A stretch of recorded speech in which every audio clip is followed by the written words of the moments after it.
Bismillahirrahmanirrahim. Assalamualaikum warahmatullahi wabarakatuh. Waalaikumsalam warahmatullahi wabarakatuh. Bismillahirrahmanirrahim. Alhamdulillahirabbil alamin.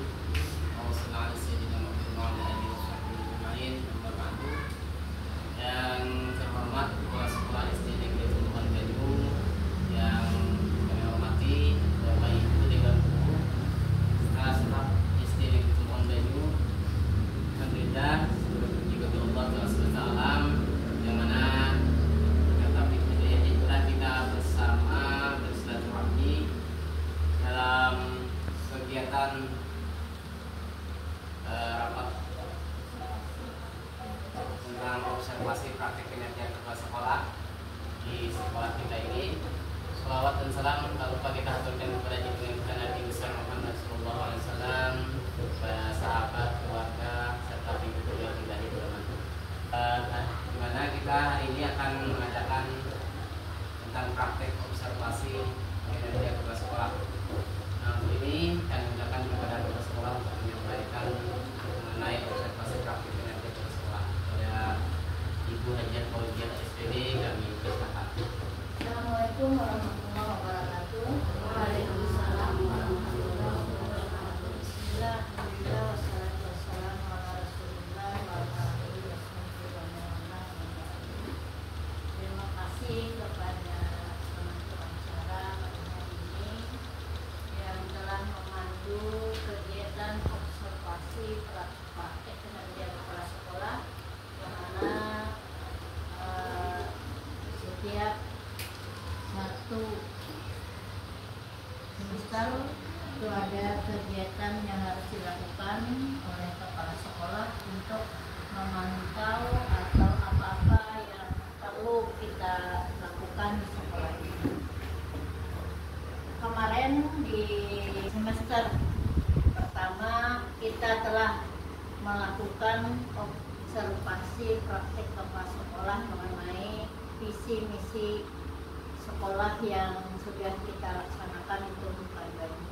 Dan untuk semester ini akan kita bahas tentang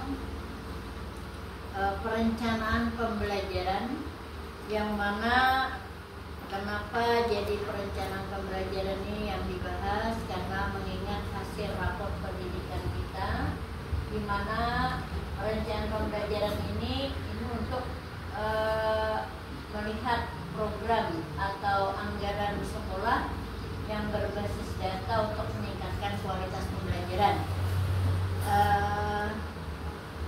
Alhamdulillah pada hari ini kita bisa kembali lagi bertemu di ruang ini untuk sama-sama membahas tentang program pembelajaran yang akan kita laksanakan dan apa-apa perbaikan yang harus kita laksanakan ke depannya nantinya supaya tujuan pembelajaran di sekolah ini bisa lebih baik lagi.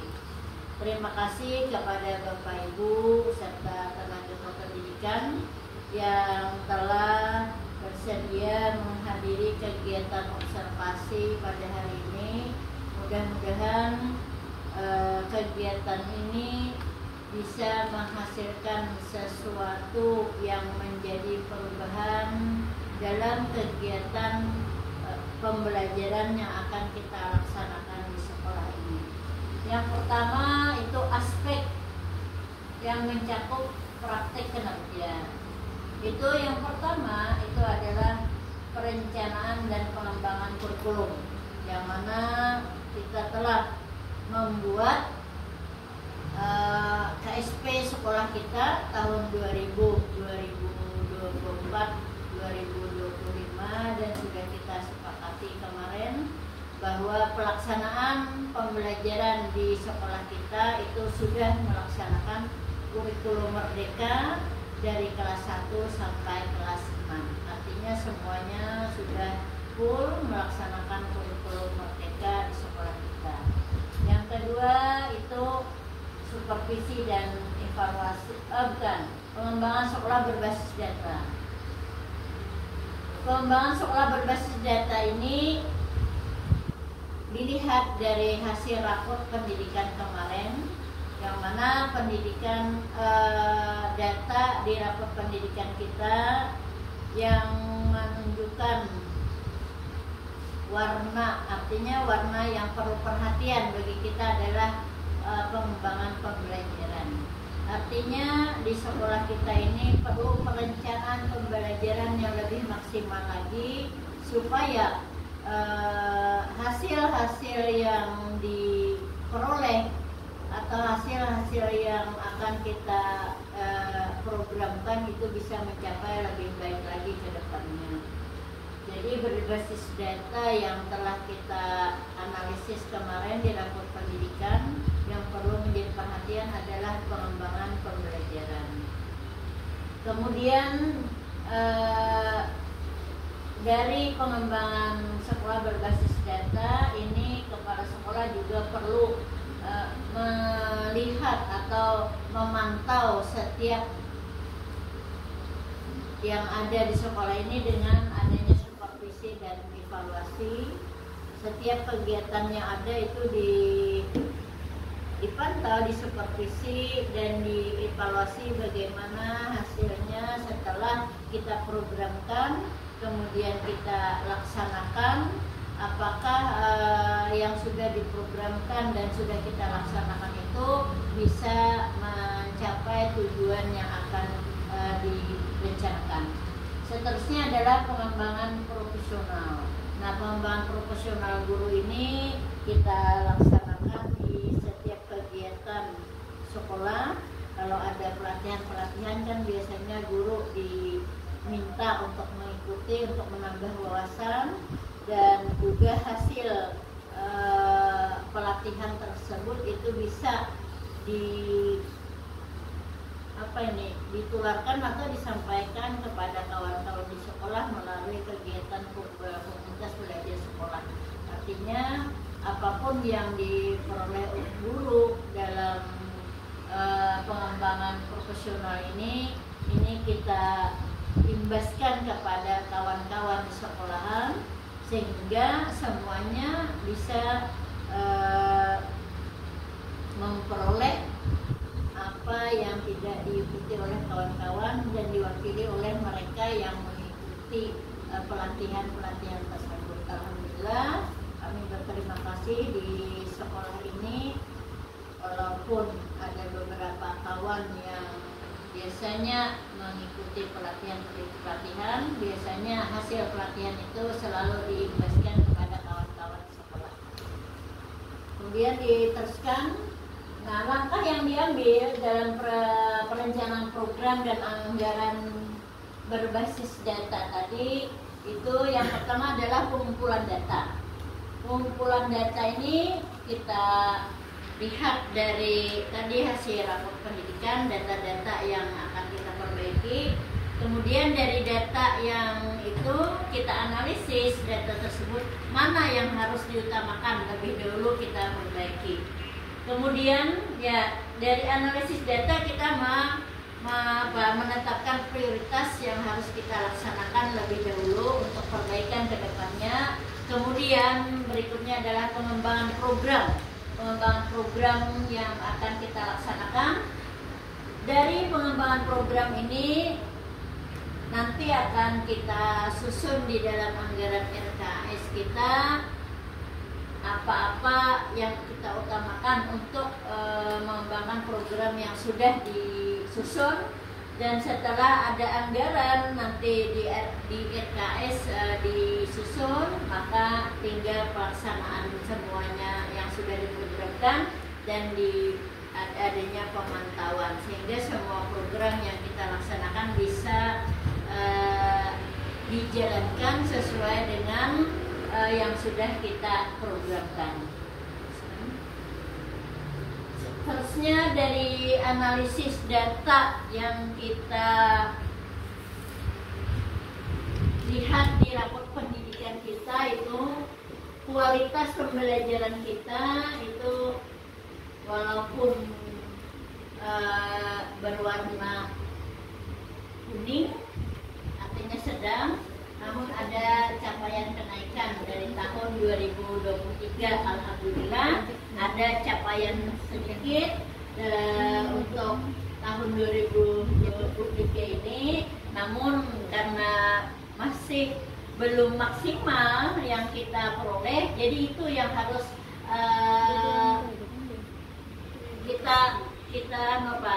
kita perbaiki. Jadi apa arti capaiannya itu? Artinya mudah-mudahan dari misalnya 100% kualitas pembelajaran yang ada, kita misalnya yang kita capai hanya sekitar 58, artinya hampir 42 lagi yang harus kita kejar supaya mencapai 100% dari program pembelajaran yang telah kita susun bersama. Kemudian di sini ada dari analisis data di rapor pendidikan itu apa saja faktor yang mempengaruhi kualitas pembelajaran satuan pendidikan kita. Itu kualitasnya dari yang telah kita lihat, metode pembelajaran yang digunakan masih 53,91%. Ini diperoleh dari hasil jawaban para bapak ibu dari Surinjer kemarin. Jadi itulah hasilnya, kita masih capaian kita itu 53,91. Jadi mudah-mudahan kedepannya ketika kita nanti mengisi Surinjer, mudah-mudahan lebih tinggi lagi dari 53,91 per 100 itu. Dukungan psikologis itu sesuai dengan pertanyaan yang ada, nanti dilihat di Surinjer itu masih juga 57,71%. Jadi jawaban kita masih 50% lebih sedikit untuk faktor yang mempengaruhi kualitas pembelajaran di sekolah kita. Ini nanti kita bahas nanti sama-sama apa yang harus kita lakukan untuk menaikkan metode pembelajaran, dukungan psikologis, dan manajemen kelas. Nah, manajemen kelas ini juga berdasarkan hasil jawaban dari kita mengisi Surinjer kemarin, itu alhamdulillah itu sudah di atas 50%. Jadi ada kenaikan. Mudah-mudahan nanti di 2024 ini kenaikannya lebih kelihatan lagi, sehingga kualitas pembelajaran di sekolah kita bisa lebih baik lagi. Kemudian apa yang harus dilakukan oleh guru untuk mengatasi kegiatan pembelajaran di sekolah? Mungkin yang pertama dilihat itu adalah metode yang digunakan. Nah, jadi terlihat di dalam kegiatan pembelajaran metode apa yang Bapak Ibu pilih untuk memberikan pembelajaran kepada siswa kita. Kemudian strategi ini kurang lebih metode. Strategi ini istilahnya saat metode digunakan, apa yang mempengaruhi untuk lebih meningkatkan lagi alat-alat apa yang bisa dipakai oleh para guru, karena metode dan strategi ini beda tipis saja. Artinya berdampingan, metode yang digunakan, strategi yang digunakan itu bisa lebih baik lagi untuk memberikan pemahaman kepada peserta didik kita. Yang kami lihat juga yang salah satu yang mempengaruhi adalah media yang dipakai. Ketika kegiatan observasi dilakukan, kelihatan sekali media itu yang dipakai oleh para guru dalam melaksanakan kegiatan pembelajaran. Media yang dipilih, apalagi media itu sekarang ini anak-anak kita lebih banyak berhubungan dengan gadget, artinya mereka itu lebih tertarik dengan media yang berhubungan dengan IT. Alhamdulillah kami setelah kegiatan observasi yang dilakukan, semua guru sudah melakukan media yang berhubungan dengan kegiatan siswa, dan siswa terlihat antusias sekali, walaupun dari pemantauan kami memang dari semua siswa ada aja 1-2 siswa yang masih kada respon, itu wajar aja. Tapi kayak apa kita menghadapi atau kayak apa kita cara kita supaya semua siswa bisa aktif. Artinya semua yang dilakukan, apakah itu apa yang dipilih oleh para guru, metode, strategi, media, itu sangat berkaitan ketiganya untuk lebih mengaktifkan sehingga pembelajaran yang dilaksanakan lebih menyenangkan lagi dan anak-anak bisa aktif dalam pembelajaran.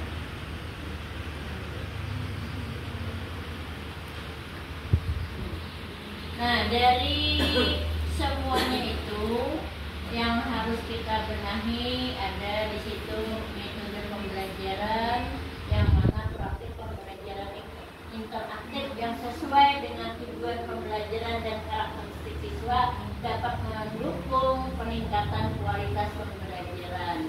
Artinya metode yang dipilih, strategi yang digunakan, media yang dipakai itu sangat berpengaruh dengan karakteristik siswa untuk lebih meningkatkan kegiatan pembelajaran. Jadi salah satu upaya yang dilakukan untuk meningkatkan kompetensi para guru dan kebijakan yang menunjang aktivasi kognitif itu ada 3, inspirasi 1, inspirasi 2, dan inspirasi 3. Bisa dilihat dari yang diambil itu yang pertama kepala satuan pendidikan dan pendidik, maksudnya kepala sekolah dan para guru mempelajari metode pembelajaran interaktif sebagai bagian dari kualitas pembelajaran. Artinya metode yang kita ambil itu harus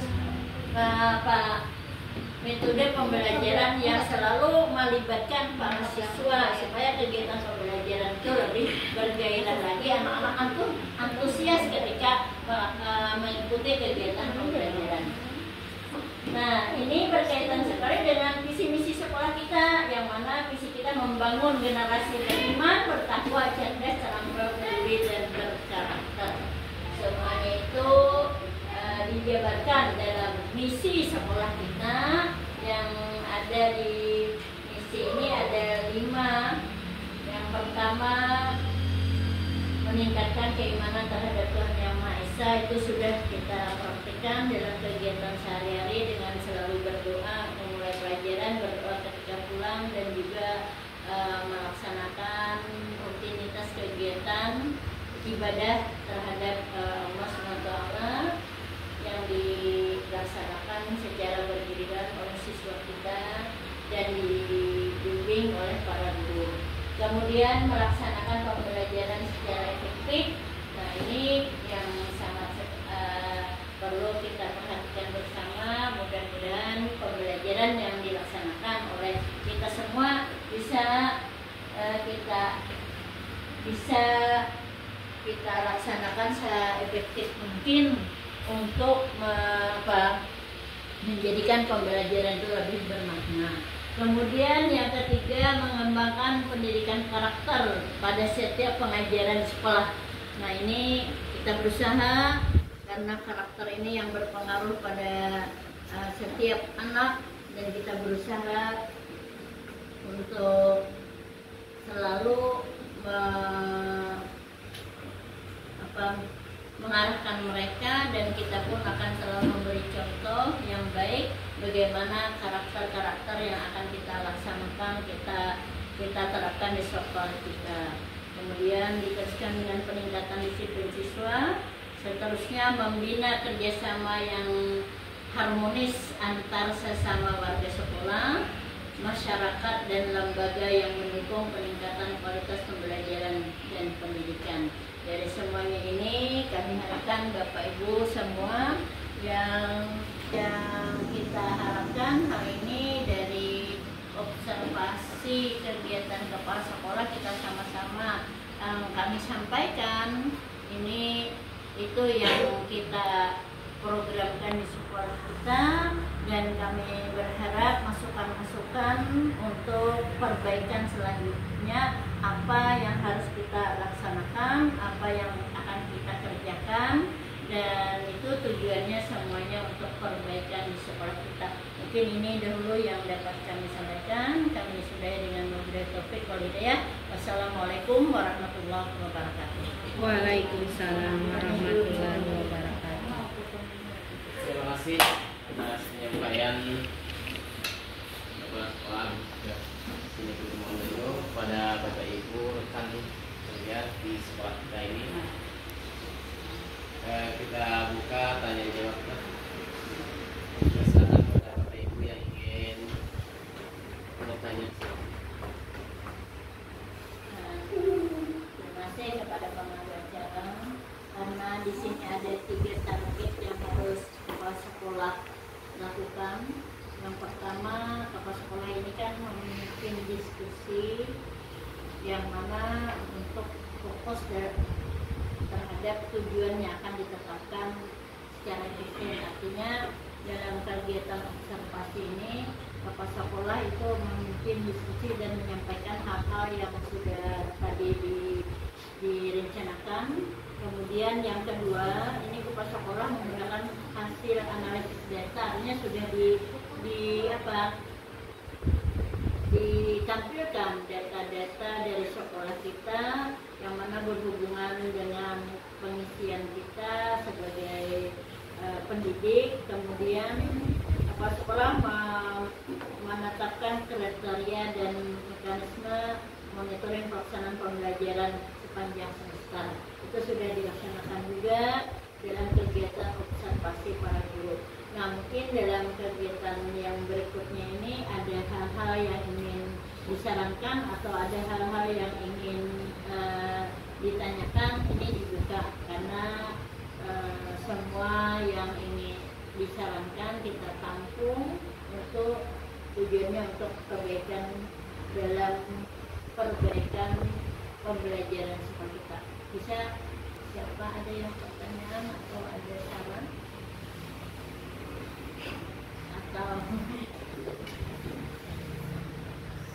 Assalamualaikum warahmatullahi wabarakatuh.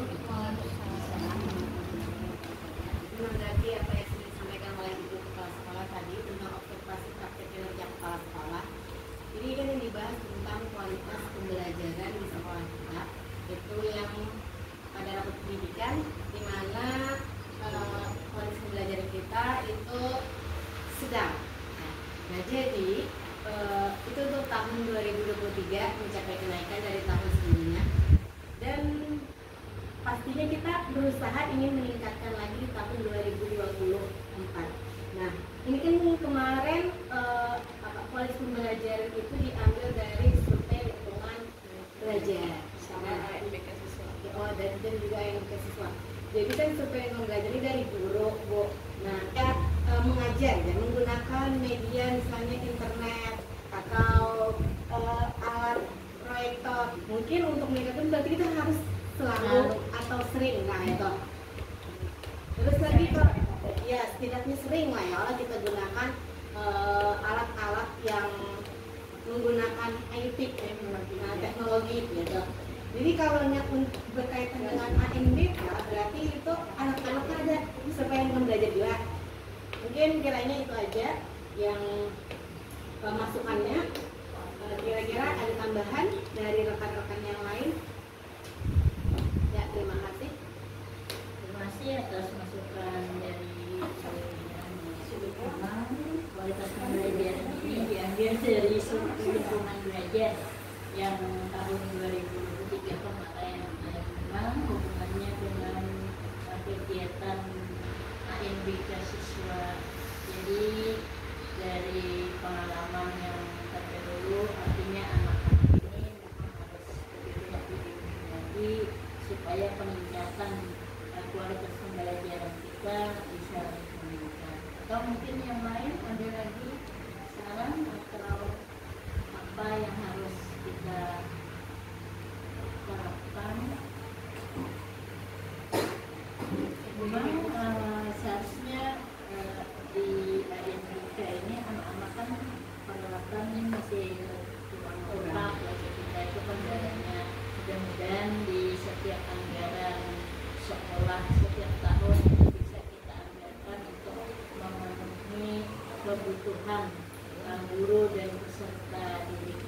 kita, yang mana utamanya tujuannya untuk meningkatkan kualitas pembelajaran tadi. Namun insya Allah di perencanaan SKS kita akan selalu menambah peralatan untuk kegiatan tersebut. So, yang lain ada lagi atau sudah cukup? Dari Pak, dari bidang studi ada saran atau pendapatnya? Dari umum sudah, dari mungkin tenaga pendidikan tinggal melengkapi peralatan supaya kegiatan menjadi lebih lancar. Kemudian dari mata pelajaran ada. Nah tadi yang tadi yaitu tadi metode strateginya juga harus kita benahi di setiap kegiatan pembelajaran yang kita lakukan. Ibu mungkin dari semua yang sudah kami dapatkan tadi, kami harapkan Bapak Ibu semua untuk selalu bekerja sama, untuk selalu sharing terhadap kawan dan kami yakin Bapak Ibu selalu melakukannya di setiap ada waktu senggang, dan semuanya itu selalu dibahas dalam kegiatan komunitas belajar kita di sekolah ini. Jadi alhamdulillah kami bersyukur karena di sini selalu ada kerjasama, ada saling membantu satu sama lain untuk mengatasi setiap ada hal-hal untuk perbaikan yang tujuannya semuanya untuk meningkatkan kualitas pembelajaran di sekolah kita. Mungkin hanya itu untuk kita. Terima kasih untuk jalan selanjutnya yaitu doa. Kita mintakan kepada Bapak Marwan SD. Terus silakan.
Demikian berakhirnya acara kita dari kali ini dengan caranya doa tadi mengenai observasi praktik kinerja sekolah.